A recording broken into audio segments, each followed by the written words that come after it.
भाई यह गलत है, प्लीज अपनी उंगली बाहर निकालो। मैं तुम्हारी बहन हूँ। मैं आपको कितना शरीफ समझती थी, लेकिन भाई ने मेरी एक ना सुनी। और जो जो उसके मन में था वह सब उस रात भाई ने मेरे साथ किया। आखिर यह सब कैसे हुआ वह सब बताऊंगी आपको। इस कहानी में मैं दिल्ली की रहने वाली हूँ। मेरा नाम पायल है, मेरी उम्र 27 साल है। लोग कहते हैं कि मैं दिखने में काफी अट्रैक्टिव हूँ, और शायद इसीलिए मोहल्ले के लड़के अक्सर मुझे लेकर बातें करते हैं। मेरा परिवार बहुत छोटा है। मैं मेरा छोटा भाई और मम्मी पापा का निधन तब हो गया था जब मैं 10 साल की थी।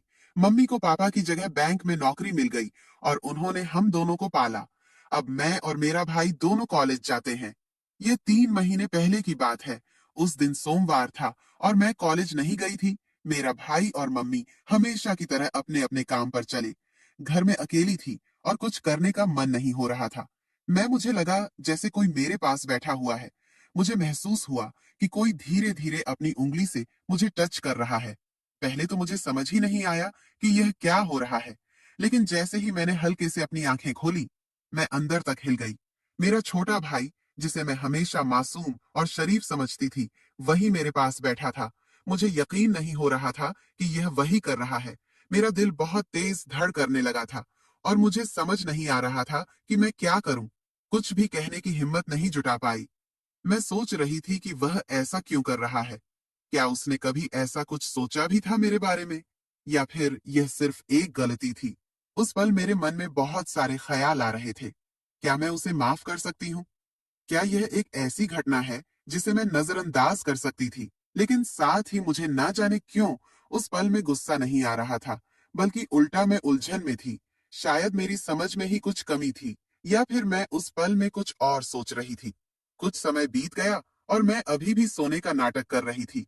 तभी अचानक महसूस हुआ कि भाई मुझे हल्के से जगाने की कोशिश कर रहा है। उसकी उंगलियां मेरे कंधे पर हल्के से छू रही थी, लेकिन मैंने अपनी आंखें नहीं खोली। मैं जानती थी कि मैं पूरी तरह से जाग रही हूँ, लेकिन वह शायद सोच रहा था कि मैं गहरी नींद में हूँ।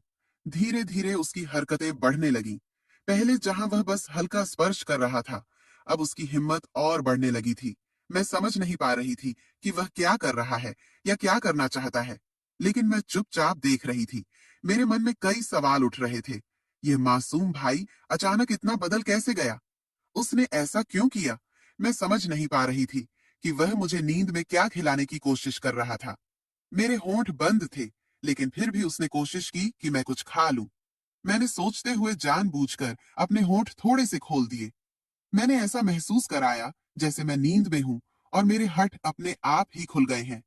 उस पल में मेरे अंदर एक अजीब सी घबराहट थी, लेकिन मैंने उसे जाहिर नहीं होने दिया। अचानक मेरे फोन की घंटी बजने लगी। उस आवाज से माहौल पूरी तरह बदल गया। भाई तुरंत डर गया और घबराकर दूर हट गया। वो इतनी तेजी से उठा कि मैं समझ गई। उसके दिमाग में भी डर था कि कहीं मैं जाग न जाऊं। मैंने फोन उठाया तो देखा वह मेरे बॉयफ्रेंड का कॉल था। इसको भी इसी समय कॉल करना था। मैंने मन ही मन सोचा।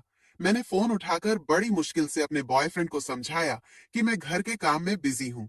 उसका मूड भी शायद कुछ और बातें करने का था, लेकिन मैंने जल्दी से कॉल कट किया। अब मेरा ध्यान फिर से भाई की तरफ था, लेकिन वह कमरे में चला गया और मैं सोचने लगी, क्या मैं उससे इस बारे में बात करूं या इसे अनदेखा कर दूं। बहुत देर तक मैं अपने विचारों में उलझी रही। मैंने सोचा कि अगर मैं इस पर कुछ नहीं कहूंगी तो शायद यह घटना फिर से हो सकती है, लेकिन अगर मैं उसे कुछ कहती हूं तो हमारे बीच का रिश्ता हमेशा के लिए बदल जाएगा। फिर मुझसे और रहा नहीं गया। मेरे मन में उथल पुथल मची हुई थी और मैं भाई से बात किए बिना खुद को रोक नहीं पा रही थी। उसके रूम की तरफ बढ़ी। भाई का अलग रूम है, जहां वह अक्सर जाकर पढ़ाई या कुछ और करता है। मुझे समझ नहीं आ रहा था कि मैं उससे क्या कहूंगी या किस तरह इस पूरे वाक्य का सामना करूंगी। जब मैं भाई के कमरे के पास पहुंची तो दरवाजा आधा खुला हुआ था। मैंने धीरे से अंदर झांका। जो मैंने देखा, उसने मेरी आंखें पूरी तरह से चौड़ी हो गई। भाई चारपाई पर लेटा हुआ था और वह अपने हाथों से कुछ ऐसा कर रहा था जिसे मैं अब तक सिर्फ एक बच्चे की तरह देखती थी। वह ऐसा कर सकता है, मैंने कभी सोचा भी नहीं था। 2 मिनट तक मैं बस दरवाजे पर खड़ी देखती रही।